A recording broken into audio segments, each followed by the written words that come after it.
Welcome to Issues in Education. I'm Neil Birkin, the Coordinator of Science Education for the City of White Plains. This month's program will be about science and technology at the high school. In particular, we'll be focusing on the use of dialogue online services with our new Authentic Science Research program. We'll be focusing also on the use of graphing calculators and probes that are used in our science laboratories for data collection and analysis. And we'll be taking a look at traditional methods of teaching and learning and the use of research and discovery methods in the teaching and learning of science education.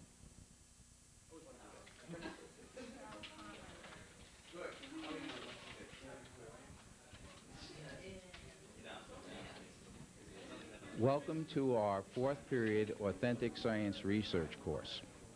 We have 35 10th graders enrolled in 2 programs this year. It's the largest of its kind in the state. The students are doing research with mentors. Some of the students are working with Mr. Selg, who you'll meet in a few minutes, and are talking about their projects. And the students you saw just before are working on our online services. This kind of program is usually only used by practicing scientists.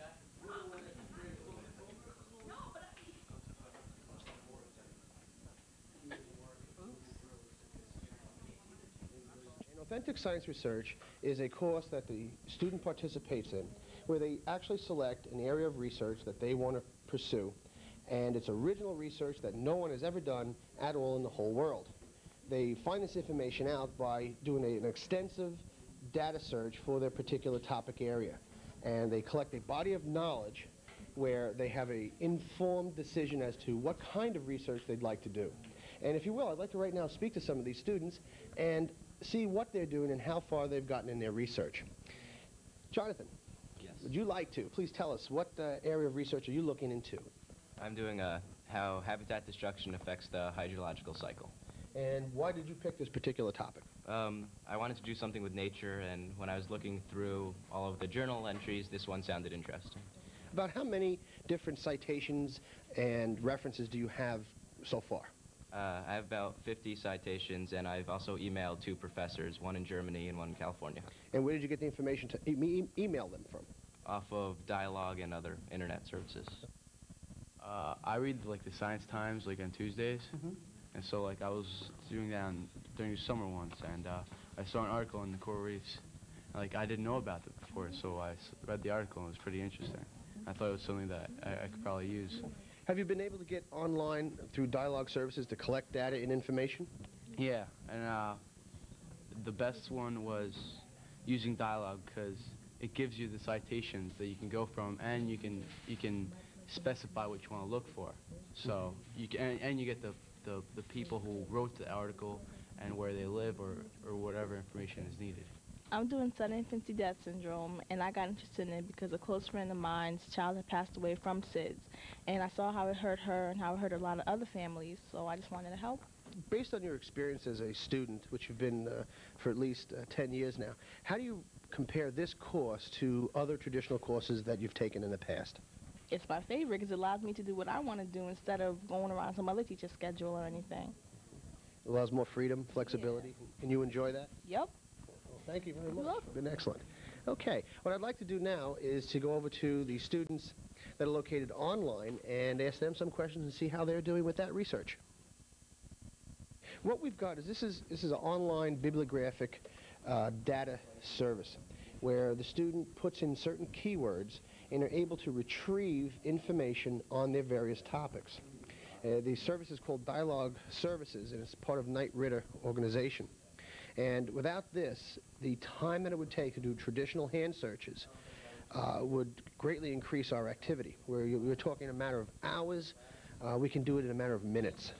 So the time is greatly reduced, and the student can get immediate information, and then from there, they can go to the libraries and then collect that magazine article. Okay. Takia, how you doing? Fine. Okay, what is your topic? I'm thinking about noise pollution and how it affects the behavior of humans. Okay, and what is on the screen? Can you explain to us what we're seeing here? This is basically what I pulled up was how many items or articles they have on noise pollution. And this is the citations, and if I wanted to pull up the abstracts, then I could and read them and find different things from that. Okay, so you entered some keywords. I see you entered noise and pollution, and you found 415 articles that relate to that? Yes. And you can then pull up the titles and the citations and the abstracts. This is an abstract of an article done on video game violence in a social magazine in 1990 that I found using the Excite web searcher. Hey, what do you plan on doing with this information in relation to your research project? Well, I want to find out what other people have already studied about the topic of violence and how it affects people playing those games before I go into my own experiment. Alrighty, here we are in the 5th period Authentic Science Research class. And what makes this class very unique and different from other types of instruction in classrooms in schools is that the students are online and doing original research and doing original investigations of what has been done before on their topic. As you can hear that we have a phone in the classroom, the students are expected and actually have to make contact with other researchers in the industry and in their fields of study. We have a printer that gives us all the capability of printing the information, an answer machine so that when they're not here, they can get their messages, and shortly we'll also have fax machines where we can fax their mentors and other scientists.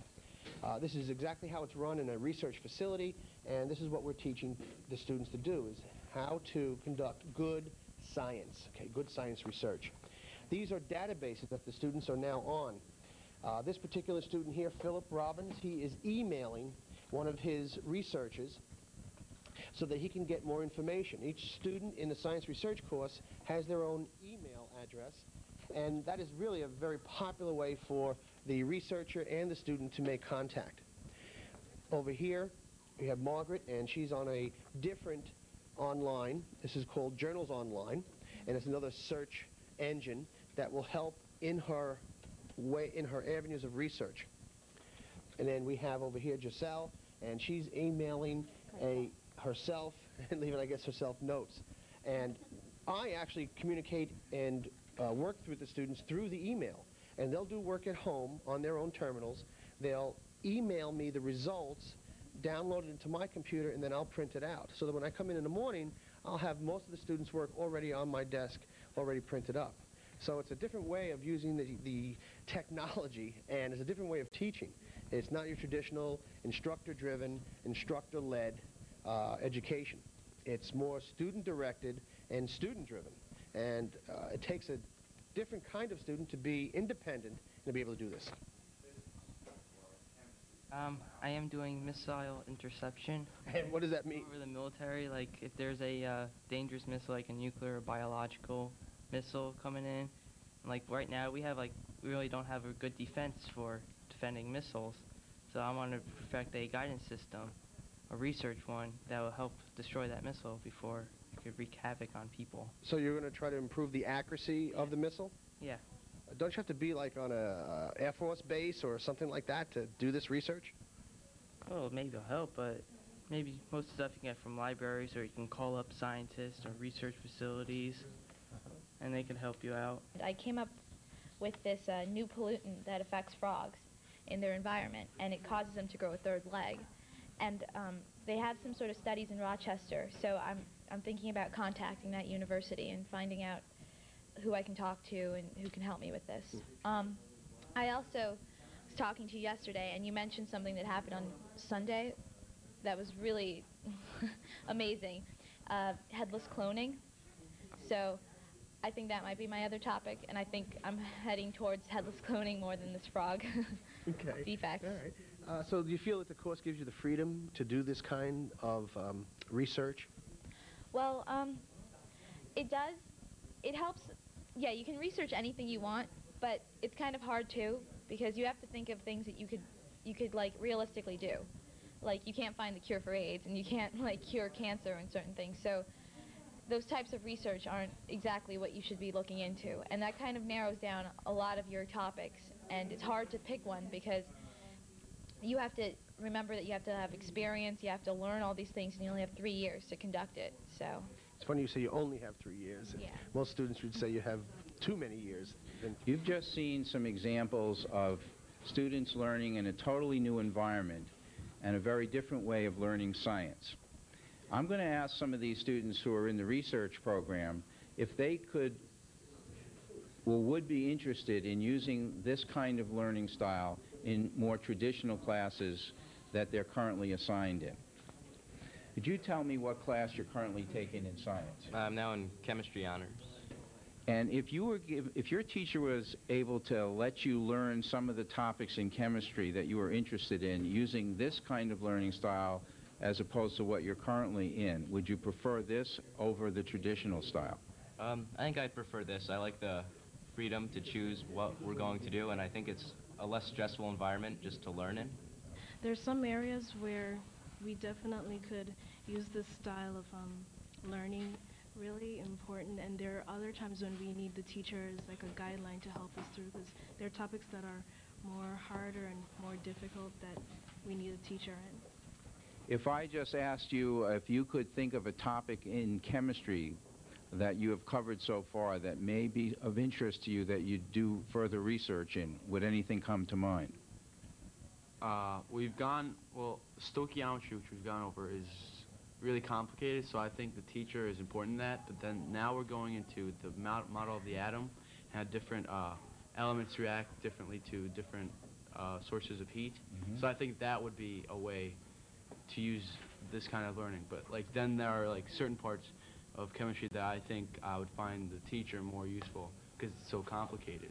But then there are others which are not so complicated, which this style of learning would help and make it more interesting. So it sounds to me that you and some of your colleagues are saying that perhaps not all students are going to choose this method of learning, and perhaps not every topic in the program would be appropriate for this level of learning. How do you feel about that? I personally find chemistry rather difficult, so I would say I find it a lot easier with a teacher leading me through the subject than if I was doing it by myself. Would you recommend this course to other students? You have to be very devoted, and if you can't be devoted to something for 3 years, then no. Because a lot of people have dropped because they've realized it's a lot of work. It's not an easy A, you know. Just because you're playing on the computer doesn't mean that you're not doing work. And it'll probably narrow down a lot of people to the end. We'll probably only end up with like 10 people out of the 40 or 50 that we started with. Do you think that's a bad thing that a lot of people have dropped and it's not an easy A? Well, it helps you understand that maybe what you thought you wanted to do, like if you wanted to go into medicine or research or something, is not something you really want to do. And like, it kind of helps you for the future. Like when you go to college and things, you might be able to narrow down what you want to be and things. Do you think you'd be able to talk to a researcher or a scientist? The interpersonal communication aspect of the course, would that help you? Yeah, but of course you have to research before you do that because you don't want to sound really dumb in front of them. So. Great. Well, there you have it. Interviews from our science research students and some of their inner thoughts and feelings about a course that's very unique and different than from the traditional educational courses that we offer at White Plains High School.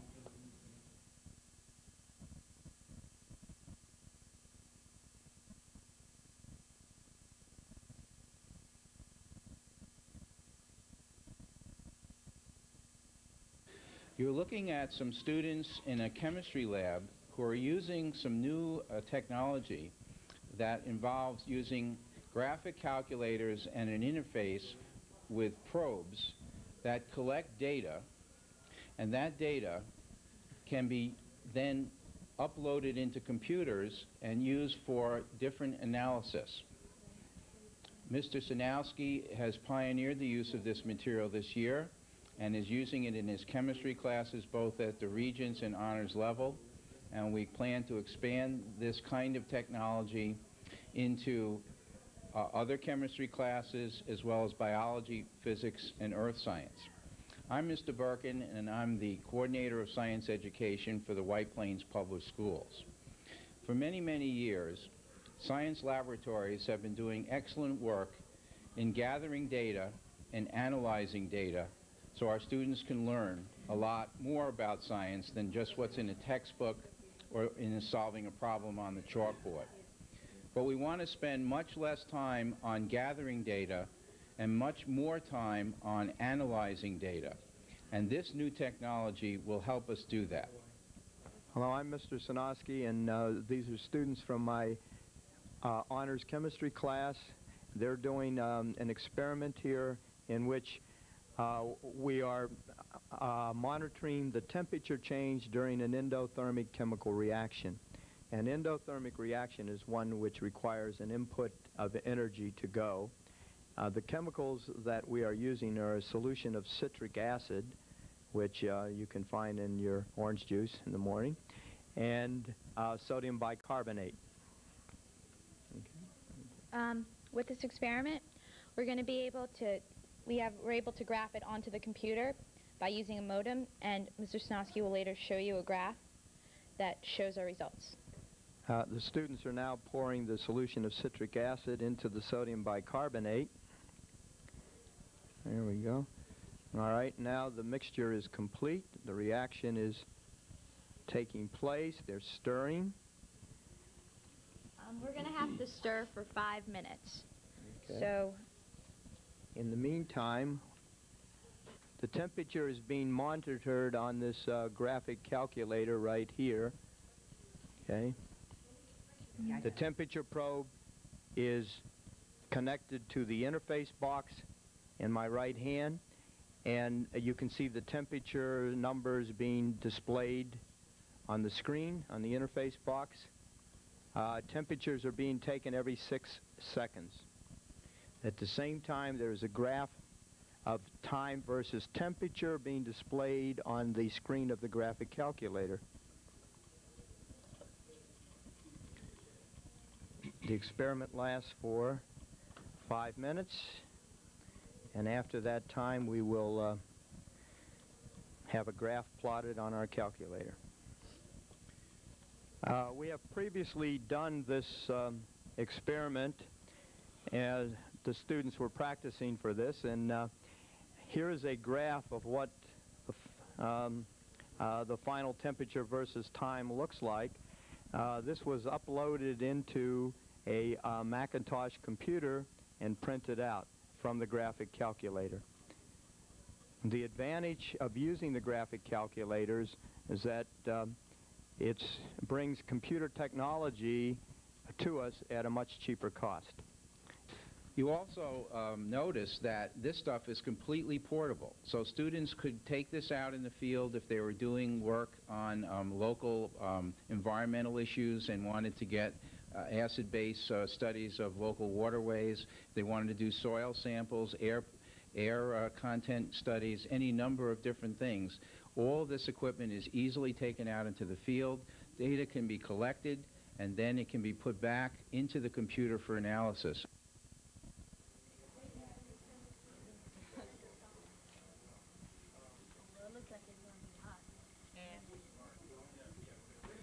Time I've been interested in getting involved in the Kids as Global Scientists program, where we were able to tie our students in with students in other schools around the country and around the world. University of Michigan's Weather Underground has an excellent program that's going on for this month called Hurricanes 97. So this allowed us to have our students look at information that scientists are using about weather, start thinking about what they're seeing, not just from a textbook, but from being able to manipulate the information. Remember we had a typhoon that was starting yesterday that we were following. That's probably this storm over here, Typhoon Keith, that's right. So let's see if we can find some information about that. Okay. How are the winds blowing around that satellite? What direction? Counterclockwise. You think you can draw a picture on the board to show counterclockwise? Let me give you blowing. Okay. Good.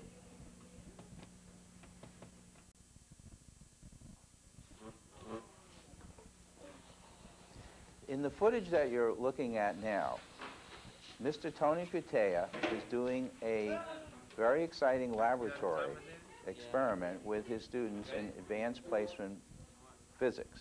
This is a first-year college physics course where our students are doing work that they would normally do as freshmen in the university level. This particular lab is dealing with acceleration, and as you can see, it's a lot of fun to set up, and it's exciting, and they're gathering data as they set up the balloons and make certain calculations. They have their notebooks open, and they're taking a lot of notes. This is a traditional laboratory scenario in a physics lab.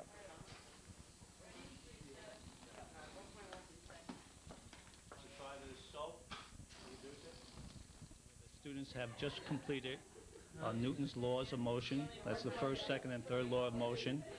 And now what they are doing an experiment in terms of Newton's second law and Newton's third law. This would be, an example of this would be in terms of a rocket launch. In terms of a rocket launch, we have a thrust, and we need enough thrust to overcome the weight of the rocket. So what they are doing in this experiment is see if they could get enough thrust to get the acceleration of the balloon, and after they obtain the acceleration of the balloon, they will be doing a second part where they will actually be building what we call a carbon dioxide rocket to see if they can, again, to find the acceleration and the net force of the system.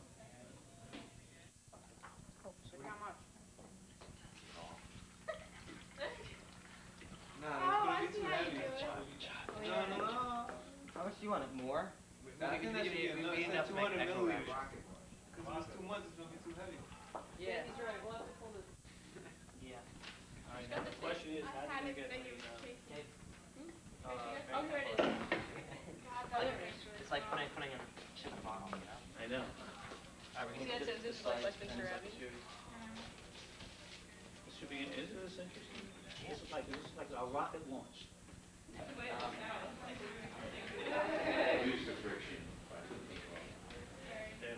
At this point in the experiment, the students are setting up a rocket on a long tethered string to measure acceleration that takes a different path and a longer time interval.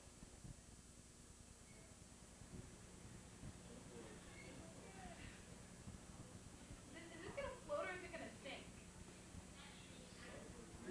Shake it up a little. Yeah. Push it in with the cord. Oh, got it. All right. Okay. Ready? Turn it over. Think it over? No, just flip it. Flip it. Like that. Watch it here. You can open it. Fill that gas and it's going to blow off. Check. Are you supposed to time this part? As soon as it starts moving. Oh my God. As you can see, they've spent a lot of time in setting this material up, and yet the work is not as effective as we would like it to be, and the experiment didn't go off as we had hoped it would. Here's an indication or an illustration of when traditional wet lab approaches could be supplemented by the use of simulated labs that would give accurate, consistent data in a very short period of time. And the data analysis that we need to emphasize would be the main focus of the students. We should be spending less time overall in laboratories and science education in gathering data and setting up and breaking down experiments, and much more time in analyzing the data and constructing meaning from that data. Once again, this has been Issues in Education, and I'm Neil Birkin, Coordinator of Science Education for the White Plains School District.